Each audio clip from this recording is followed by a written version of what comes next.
Apakah ini menjadi tanggungan resiko pribadi peserta dan keluarganya, atau ini juga beban dari pemerintah? Nah, kita menuntut kepada pemerintah untuk terlibat langsung terhadap ini, jangan dilepaskan saja seperti itu.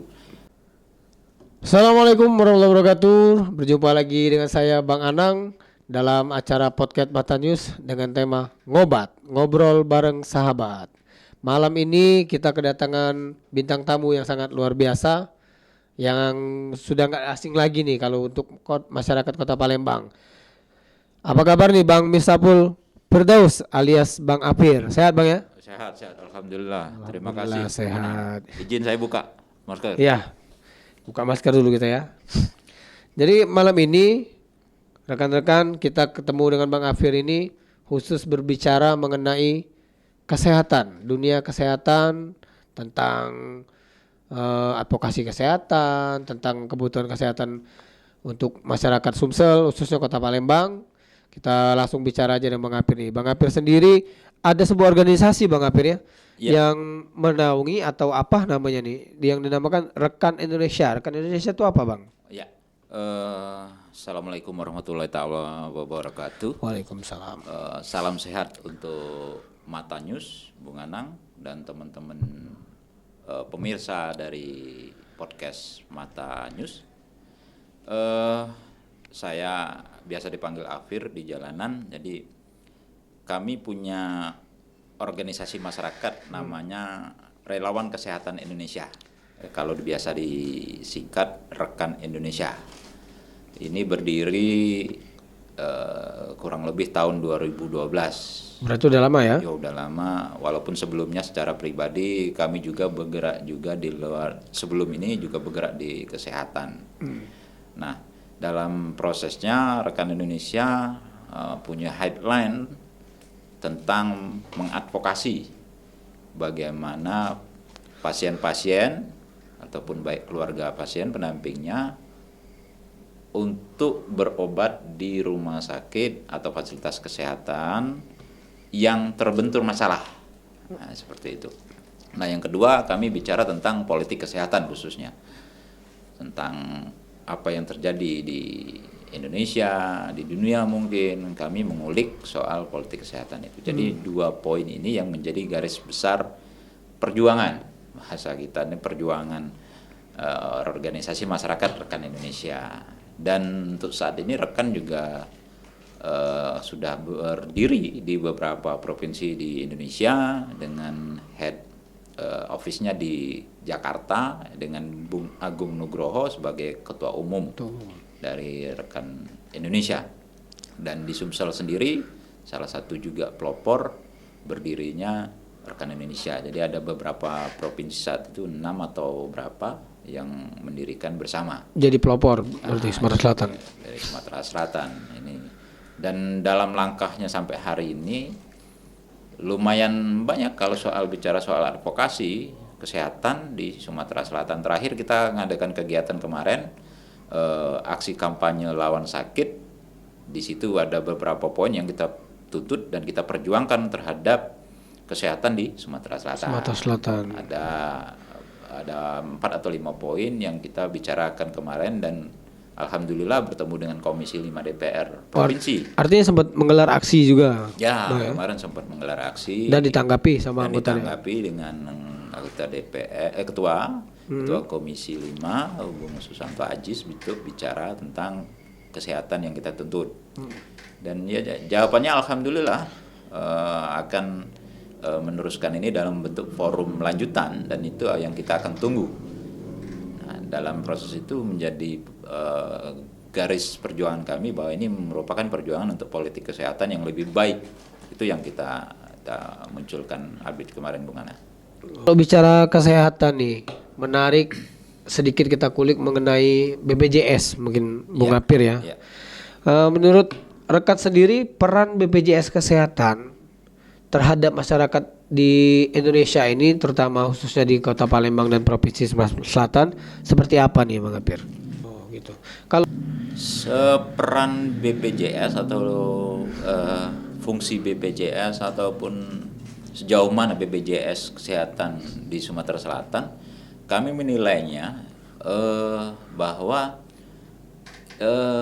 ya seperti ini ya yang harus kita kita lakukan proses, karena ini juga amanah undang-undang bahwa sistem jaminan kesehatan kita adalah sistem jaminan sosial seperti itu, dan itu ada di maktub Undang-Undang 45 dan turunannya, Undang-Undang BPJS juga ada, Undang-Undang SJSN juga ada, dan ini bagian dari itu. Dan sejauh ini kita melaksanakan program jaminan sosial, kami menilai memang belum terlalu maksimal.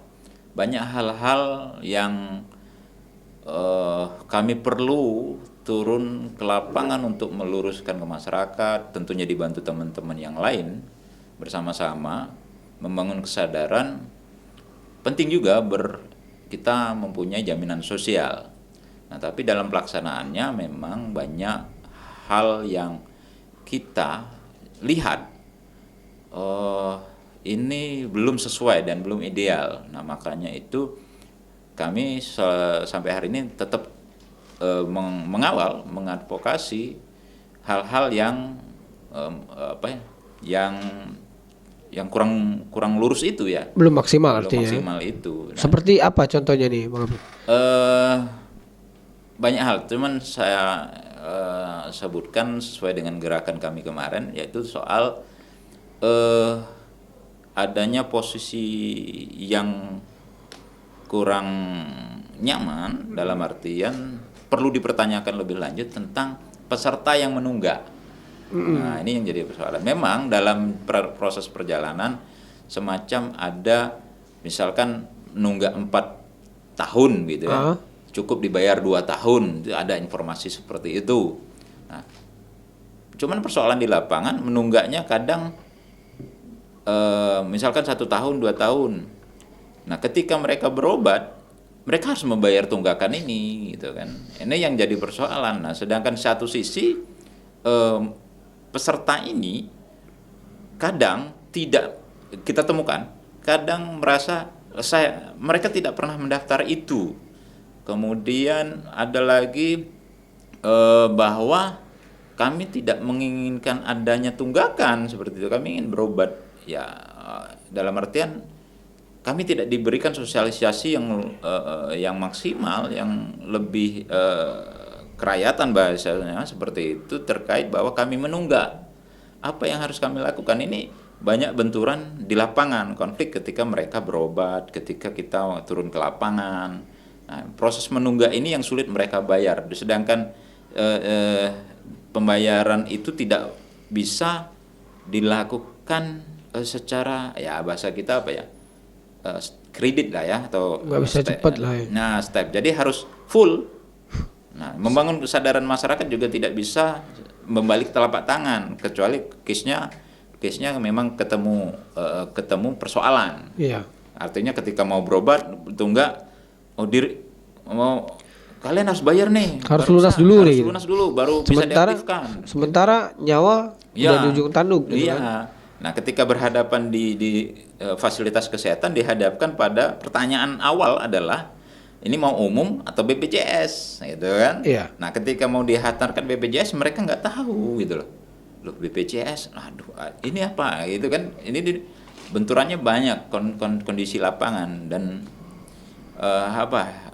ini masyarakat yang perlu membangun kesadaran bahwa satu sisi kita butuh jaminan sosial, tapi satu sisi ada kondisi masyarakat yang sangat perlu dipahami bahwa kondisi ekonominya juga sangat Tidak mampu, sangat tidak mampu. Dan ini yang harus kita sadari sebagai sisi advokator. Ini beratnya di kondisi di lapangan, dan ini yang kita tuntut kemarin. Poin pertama, menunggak itu bagaimana? Apakah ini menjadi tanggungan resiko pribadi peserta dan keluarganya, atau ini juga beban dari pemerintah? Nah, kita menuntut kepada pemerintah untuk terlibat langsung terhadap ini, jangan dilepaskan saja seperti itu. Artinya pemerintah seperti apa kontribusinya terhadap peserta yang menunggak ini? Peran daripada pemerintah sendiri. Kita harapkan pemerintah juga mau membayarkan itu. Nah, itu yang kita inginkan kemarin peran pemerintah bisa masuk ke wilayah itu. Karena memang benar-benar masyarakat tidak mampu untuk membayar BPJS itu sendiri. Betul. Selain BPJS nih, Bung Hapir, kan ada yang namanya KIS ya kalau nggak salah ya. Ya. Kartu Indonesia Sehat. Ya. Itu berbenturan nggak antara BPJS dengan pemegang kartu KIS sendiri? Kemudian data yang ada di KIS sendiri, apakah sudah transparan? Apakah masih ada hal-hal yang memang belum maksimal juga sama kayak BPJS? Oke. Bicara KIS nih ya. Ya. Jadi BPJS Kesehatan ini punya produk-produk yang dikeluarkan. Salah satunya adalah KIS, Kartu Indonesia Sehat. Itu produk dari Berarti produk produk BPJS Kesehatan. itu belum KIS. tahu ya, belum tahu.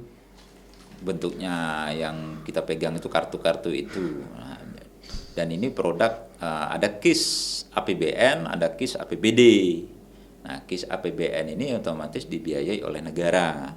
KIS APBD dibiayai oleh pemerintah provinsi ataupun pemerintah kabupaten kota. Nah, ini yang membedakan itu. Artinya masing-masing bantuan tadi punya anggaran masing-masing gitu kan. Dan ini masuk juga dalam tuntutan kami kemarin bahwa sampai hari ini kita belum tahu sejauh mana data peserta KIS APBN, KIS APBD provinsi ataupun KIS APBD kabupaten kota.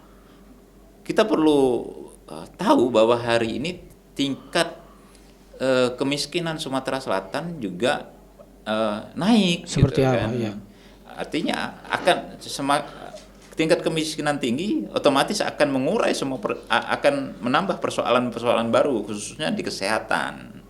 Nah, ini yang kita coba ungkap datanya seperti apa dan kita tidak tahu dan kita tidak diberitahu secara publik baik ke teman-teman media mungkin atau nanti ke depannya teman-teman media juga bisa meneruskan informasi ini.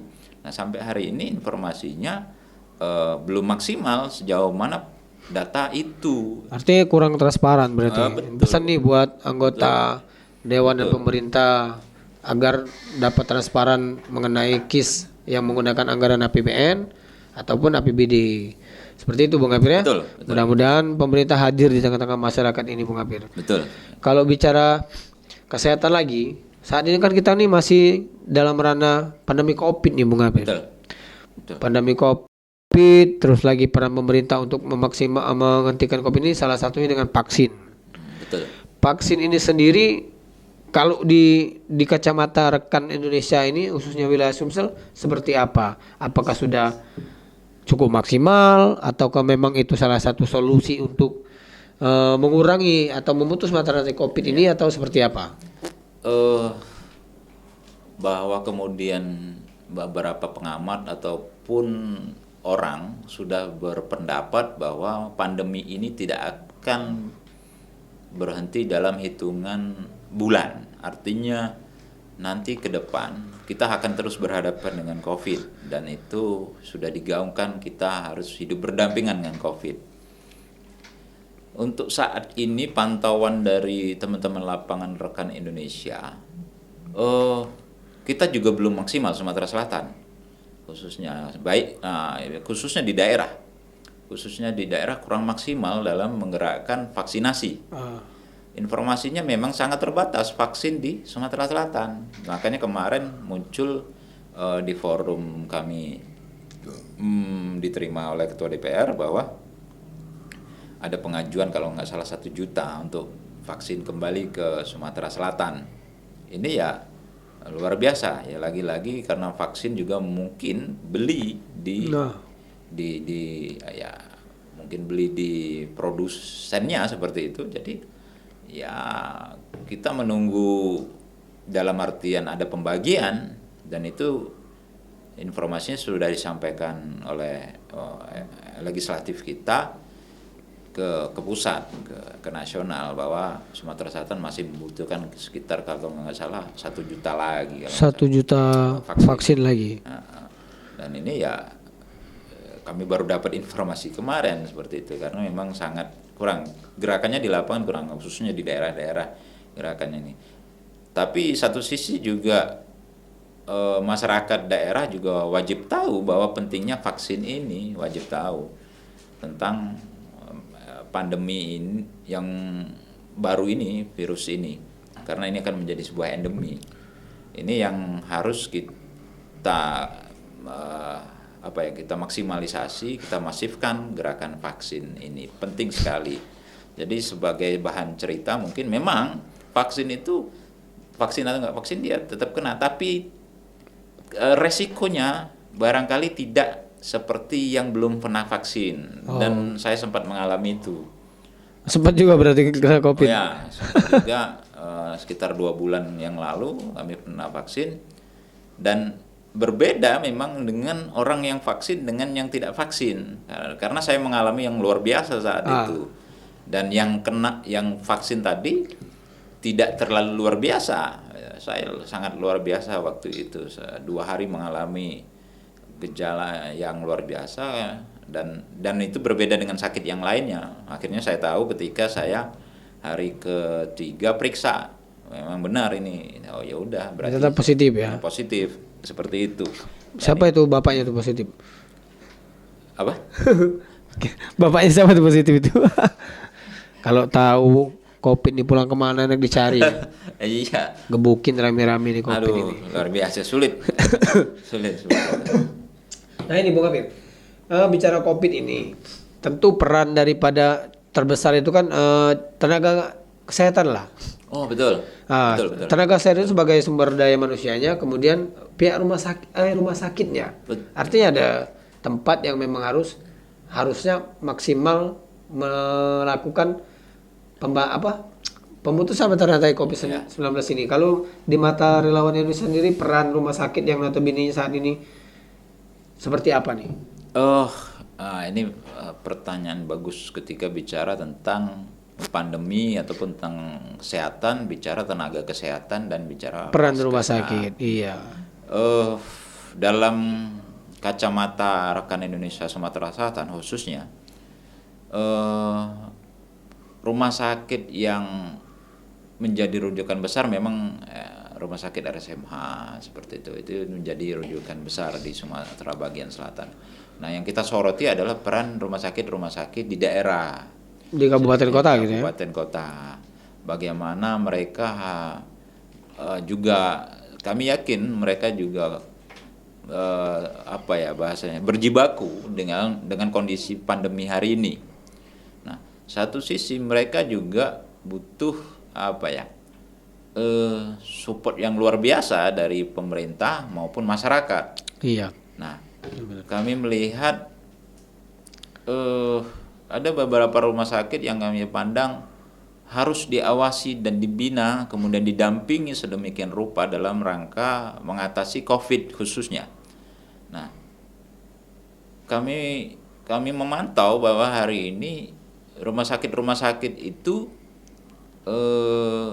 pelayanan, kemudian sarana prasarana dan tenaga kesehatannya sangat kurang seperti itu kan. Belum maksimal ya. Belum maksimal, benar.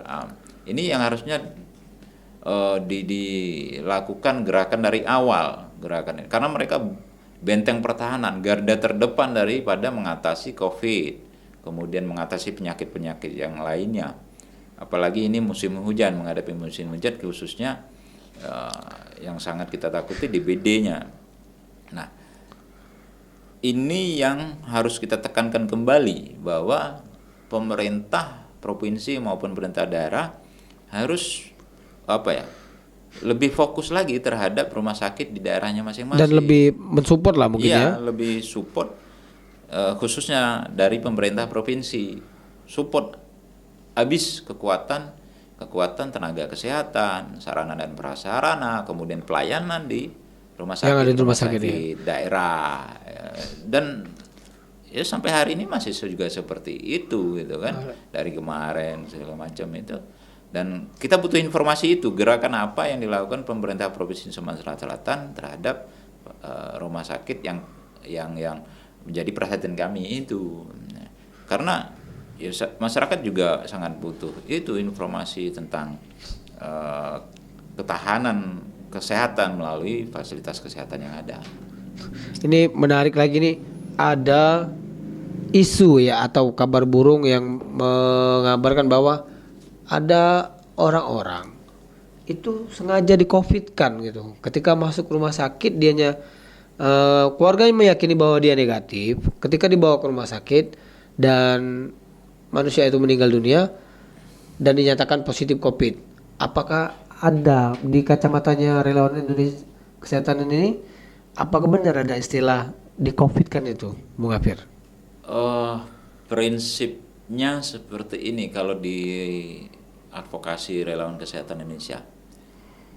Kita hanya bisa mengadvokasi dalam rangkaian sebagai masyarakat yang notabene-nya bukan lahir dari pendidikan kesehatan. Nah, ketika dianggap menilai dan kemudian dianggap untuk mengintervensi, kalau bahasa kami mengintervensi wilayah kesehatan itu, kami punya batasan. Nah, ketika bicara bahwa ada praktek-praktek yang kita duga seperti bahasa Bung Anang tadi mengcovidkan Atau di-COVID-kan ya. COVID-kan dalam artian wallahu a'lam bishawab. Tapi yang kita perlu lakukan adalah bagaimana juga kita bisa mengadvokasi pasien dalam rangkaian bahwa pasien bisa menerima hal itu dan keluarganya bisa menerima dalam hal ini. Wilayah COVID itu bukan wilayah kita, artinya kita bukan tim medis, kita nggak tahu tentang proses ini sakit apa, Apakah benar COVID atau tidak. Kita tidak punya ilmunya di situ. Nah, yang kita perlu sadari bahwa ada persoalan lapangan terkait penyakit ini dengan pasien dan keluarganya. Nah, di sini kita harus hadir, bahasanya seperti itu. Di sini yang kita bisa memfasilitasi apa yang harus kita lakukan di sini, wilayah ini. Nah, ini penting bagi teman-teman masyarakat bahwa membangun kesadaran kita bukan dokter, kita bukan lahir dari ilmu kesehatan. Tanamkan itu dulu. Jadi wilayah mana yang kita bisa advokasi dan wilayah mana keluarga pendampingnya bisa lakukan, bisa melakukan reaksi cepat dan bisa melakukan tindakan cepat apa yang harus dilakukan. Ya. Tapi wilayah untuk menentukan sakit, wilayah untuk menentukan bahwa persuasifnya seperti apa terhadap sakit, itu wilayah ranahnya bukan ranah kita, tapi ranah kesehatan. Ada Di situ ada bidang masing-masing ya. Ya, bidang masing. Nah, di sini kita masuk, di mana artinya tim kesehatan bisa menerima kita, kemudian keluarga pendamping juga bisa menerima kita. Nah, ini di sini kita hadir. Kita tidak bisa duduk di berpihak. Tapi satu sisi keluarga pendamping butuh orang yang bisa komunikasi, satu sisi tim nakes juga butuh orang untuk bisa berkomunikasi. Jembatan, jadi penjembatan ya, segala macam. Itu, kalaupun memang ada, wah, kayak gimana alangkah teganya gitu kan. Kalau memang ada ya banyak hari ini muncul di media-media kan. Bener isunya itu. Ada kejadian, ada kemudian keluarga tidak percaya dan segala macam. Ini menarik lagi nih gini Bung. Keluarga ikhlas segala macam karena pertama ada faktor katanya isunya yang matinya COVID itu dapat bantuan dana cukup gede lah, 20 sampai 50 juta. Ya memang itu akhirnya ada. Ada memang bener ada itu memang ada, memang dianggarkan dari negara atau apa sih? Dianggarkan dari penanganan COVID yang pasti negara dari APBN itu. Sehingga keluarganya menerima aja gitu ya. Menerima, dan itu ya bagian dari proses penanggulangan COVID-19 seperti itu. Tapi kami belum terlalu spesifik bicara ke wilayah itu karena kami lebih fokus mengadvokasi di wilayah masyarakat harus sehat gitu aja lah. Oh, intinya seperti itu. Ya, jadi itu. buat masyarakat nih khususnya untuk Kota Palembang dan Sumsel ketika mendapat kendala dalam hal ingin memiliki kesehatan tapi terhalang dalam suatu hal, ini rekan Sehat Indonesia siap membantu untuk sebagai penjembatan ya. Ya, sebagai Artinya kesehatan, pendidikan itu memang sebenarnya sudah hak milik dari masyarakat sebenarnya. Betul. Ya. Betul, dan itu pesan dan amanat undang-undang juga. Amanat undang-undang juga, kesehatan dan pendidikan itu memang harus utama. Ada kesan dan pesan nggak kira-kira nih untuk dari rekan relawan kesehatan kepada masyarakat? Yang pasti masyarakat harus mendampingi dirinya sendiri hari ini, harus mendampingi keluarganya sendiri, harus mendampingi lingkungan terdekatnya. Kalau tidak seperti itu, artinya kita masih menjadi masyarakat yang sakit. Kalau kita tidak peduli dengan lingkungan di sekitar kita, hal yang terkecil adalah membersihkan tempat sampah mungkin, atau kemudian membangun kesadaran diri lah. Ya, membangun kesadaran diri untuk hidup sehat mulai hari ini, karena sehat itu bagian daripada keimanan lah bahasa orang kita sekarang ya. Nah ini ya, jadi pesan-pesannya mengadvokasi diri sendiri, membangun kesadaran bahwa sehat itu penting, itu yang perlu kita lakukan sampai hari ini. Harus ditanamkan sehat itu penting dan sehat itu mahal, Bung Amir ya. Satu lagi Bung Anang, bahwa kami dari Relawan Kesehatan Indonesia hari ini sedang berduka. Jadi selama 1 minggu penuh kami memakai pita hitam ini, khususnya di acara-acara publis ya, bahwa kami turut berduka dengan tim nakes tenaga kesehatan yang ada di Papua, karena mereka mengalami kekejian dari kelompok KKB kelompok kriminal bersenjata yang luar biasa kami anggap sadis, dan ini sangat berduka untuk gerakan kesehatan, dan kami harap pemerintah Indonesia tegas dan terukur dan terarah untuk mengatasi persoalan ini secara komprehensif. Itu barangkali yang bisa disampaikan oleh Relawan Kesehatan Indonesia Sumatera Selatan. Semoga juga buat tenaga medis di luar Sumatera Selatan, khususnya untuk seluruh Indonesia, tetap mendapat kesehatan, tetap bekerja dengan semaksimal mungkin untuk masyarakat di sekitarnya. Kita turut berduka juga dengan kabar yang baru disampaikan oleh Bung Apir tadi. Semoga pemerintah dan hukum hadir di tengah-tengah masyarakat itu. Baik, terima kasih Bang Apir untuk bincang singkatnya di ngobrol bareng sahabat kali ini. Jangan lupa juga nih buat rekan-rekan Mata News TV, agar channel kami ini terus berkembang, tolong di like, komentar, kemudian juga kasih kami subscribe agar kami terus dapat semangat memberikan informasi, memberikan sebuah hiburan dan tontonan yang lebih menarik lagi kepada masyarakat seluruh Indonesia. Waalaikumsalam warahmatullahi wabarakatuh. Sampai jumpa di ngobat berikutnya. Mata News, bye.